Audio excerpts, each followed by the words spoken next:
ये दिल्ली कार्यालय है। अजीत पवार जी का बड़ी दुखद घटना हुई थी, जो प्लेन क्रैश हुआ और जो डिप्टी सीएम है महाराष्ट्र मुंबई से, तो उनके कार्यालय पे काफ़ी जो लोग हैं, जो उनके समर्थक है, पार्टी के लोग हैं, वो आ रहे हैं और श्रद्धांजलि दे रहे हैं। और यहाँ काफ़ी गाड़ियाँ खड़ी हैं, काफ़ी काफ़िला है।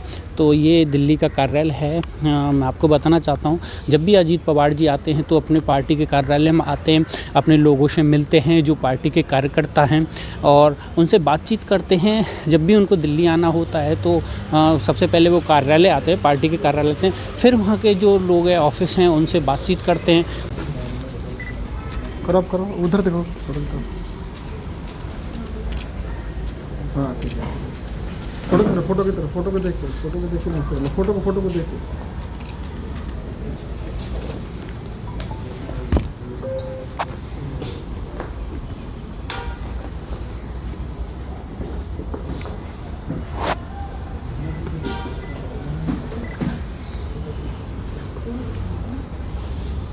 वकील साहब थोड़ा इधर देखो।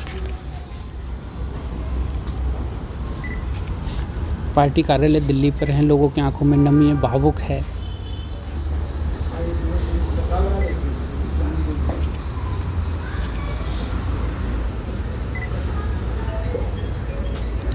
सभी लोग भावुक मन से और एनसीपी के ब्रिजमोहन को लेकर, क्योंकि किसी ने भी ये कल्पना नहीं की थी कि हमारे नेता आदरणीय अजीत पवार का इस प्रकार से आकस्मिक कोई निधन होगा।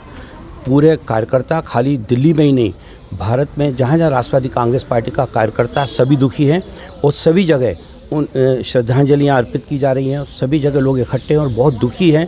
लोगों को ये विश्वास करने में बहुत कठिनाई आ रही है कि अजीत दादा पवार अब हम लोगों के बीच में नहीं है। मैं सोचता हूँ कि ये एक बहुत ही हृदय विदारक स्थिति है और इसका हम सब लोग पूरी तौर से इस मौके पे हम लोग अपने राष्ट्रवादी कांग्रेस पार्टी की तरफ से शोक संतप्त परिवार के प्रति अपनी श्रद्धांजलि भी अर्पित करते हैं और ईश्वर से प्रार्थना करते हैं कि उनको इस दुख को सहने की शक्ति प्रदान करें। क्या न्यूज़ मिलेगी? सभी लोग विश्वास नहीं कर पा रहे हैं कि ये क्या हुआ। अभी भी हम लोगों को लगता है कि दादा की ये न्यूज़ है, ये फेक हो, लेकिन ये सब कुछ हमारी आंखों के सामने आ चुका है। बहुत ही दुखद समाचार है हमारे लिए। और वो पहुँचे थे आज बारामती का एक एक कार्यकर्ता, एक एक इंसान, गांव का एक एक वर्कर, एक एक बंदा रो रहा है। मतलब हमारे पास शब्द नहीं है, हम लोग निशब्द है कि ये हुआ क्या। और इस तरह वो जाएंगे हमें छोड़कर, ये हमारे लिए अपूर्णीय क्षति है और बेहद दुर्भाग्यपूर्ण है। मैम, लोगों की आंखों में, जो कार्यकर्ता हैं उनकी आंखों में नमी और आंसू हैं। मतलब इतना भावुक मन और आज इतना भावुक दिन, पूरे देश में ये चर्चा का विषय है कि ऐसा कैसे हुआ। और छोटा हो या बड़ा हो, कितना भी बड़ा चुनाव हो, लेकिन जो अजीत पवार जी की भूमिका थी वो बहुत महत्वपूर्ण थी। अभी उनके कार्यकर्ता को आंखों में आंसू हैं और वो अभी रो रहे हैं। तो उनसे हम जानेंगे कि दादा को जाने के बाद आपका मन इतना भावुक कैसे, उनके कार्यकर्ता पश्चिम यूपी का अध्यक्ष हूँ। अच्छा, पश्चिम यूपी से अध्यक्ष हैं। दादाजी के साथ हमेशा उन्होंने साथ निभाया और काम किया है। तो हम जानेंगे कि आज आपके दिन, आज आपका जो दिन है, कभी आपने सोचा था कि ऐसा हमें देखने को मिलेगा? अभी वो उम्र नहीं थी, अभी एकदम और पार्टी में उभरते हुए अजीत पवार जी बहुत बड़े चेहरा बनने वाले थे। चेहरा तो थे, लेकिन अभी और देश की राजनीति में भी वो कदम रखने वाले थे। तो अभी जो उनके कार्यकर्ता हैं, जो अध्यक्ष जी, उनके आंखों में आंसू हैं, नमी है। तो उनसे जानेंगे कि आज का दिन उनके लिए कैसे निकलेगा। आज हमारे देश ने और महाराष्ट्र ने एक ऐसा नेता खो दिया जिसकी कमी जो है पूरी होनी बड़ी मुश्किल हो जाएगी। हमें उम्मीद भी नहीं थी कि सुबह सुबह हमें ये खबर सुनने को मिलेगी। बड़ा दुख हुआ, बड़ा अफसोस हुआ। हम तो कंधे से कंधा मिला के बहुत टाइम से पार्टी में काम कर रहे हैं और हम तो यही कामना करने हैं, ईश्वर उनके परिवार को जो है शांति दे और इस दुख की घड़ी में जो उनके परिवार को सहन करने की शक्ति दे। अब मतलब कहने को अल्फाज नहीं है अपने पास, क्योंकि मैं वेस्ट यूपी से आया हूँ स्पेशली पार्टी कार्यालय पे। और जो है, हालांकि अब शरद पवार साहब, अजीत पवार साहब दोनों मिलकर चुनाव लड़े, पूरा परिवार एक होने की स्थिति में था, सारे चुनाव भी साथ साथ लड़ा। तो बड़ी खुशी हो रही कि दोनों एक साथ आ जाएंगे तो पार्टी बहुत आगे बढ़ेगी। अब देखें, ये क्षति हुई है, अब क्या करें, अब साजिश है या क्या है, ये तो जांच के बाद ही पता वो लगेगा। जांच का विषय आगे का क्या है। कभी छोटी राजनीति हो या बड़ी राजनीति हो, छोटे स्तर का चुनाव हो या बड़े स्तर का चुनाव हो, अजीत पवार जी की बड़ी महत्वपूर्ण रहती थी उस चुनाव के अंदर। तो अभी और भी कार्यकर्ता हैं जो काफ़ी दूर दूर से आए हैं दिल्ली के अंदर। मैं अभी और भी लोगों से बात करूँगा। और मैं दिल्ली कार्यालय पे हूँ, तो दिल्ली कार्यालय पे काफ़ी लोग अलग अलग स्टेट से आ रहे हैं। तो अभी और भी सर हैं तो जिनकी आंखों में बहुत ज़्यादा नमी है और दुख का विषय है कि आज ऐसी जो प्लेन क्रैश में हादसा हुई, जो डिप्टी सीएम जी अजीत पवार जी, बड़ा आप क्या कहना चाहेंगे? भाई बहुत दुखद समाचार मिला हमारे को सुबह। आज लोगों की सुबह अच्छी शुरुआत होती है, सुबह की हमारी बहुत ही ख़राब शुरुआत हुई आज।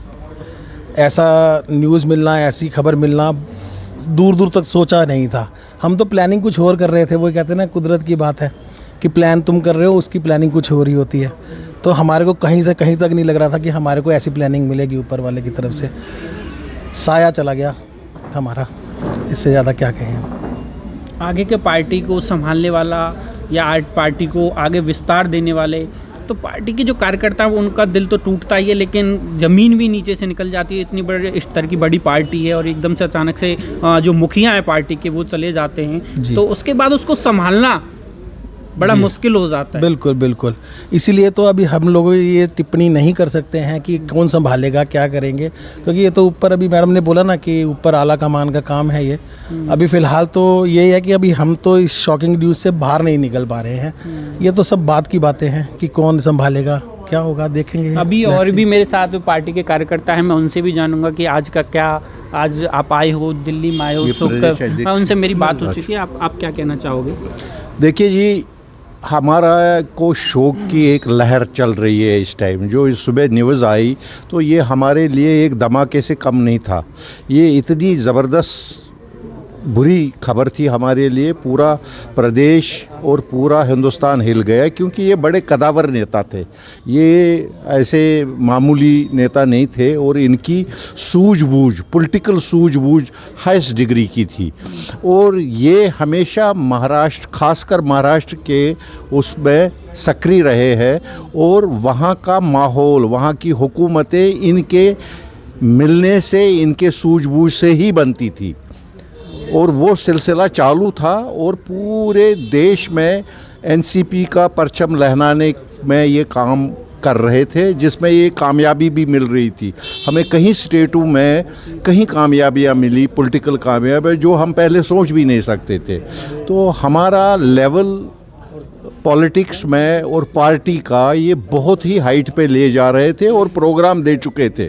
खासकर दिल्ली के लिए ये बहुत प्रोग्राम दिए थे। अगले आने वाले म्यूनिसिपल इलेक्शन में हमने सारी सीटों पे इलेक्शन लड़ना था। ये इनका कहना था कि आप सारे सीटों पे अपने कैंडिडेट्स खड़े करो और मजबूती से लड़ो। और उन्होंने एक प्रोग्राम भी दिया था कि मैं दिल्ली आऊँगा बहुत जल्द और वहाँ हम बड़ा कार्यक्रम करेंगे।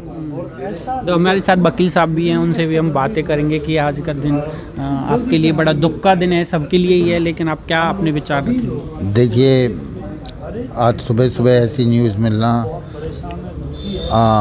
बड़ा ही दुख का कारण है। और पार्टी ऑफिस में दिल्ली प्रदेश में पार्टी ऑफिस में शोक की लहर है। आप देख ही सकते हैं, सारे कार्यकर्ता और पदाधिकारी यहाँ पर मौजूद है। और ख़ास तौर से आज मेरे पास शब्द नहीं है कहने के लिए, अब मैं क्या कहूँ। अभी आ नहीं पा रहे ना सब, और भी समझिए। एक सेकंड।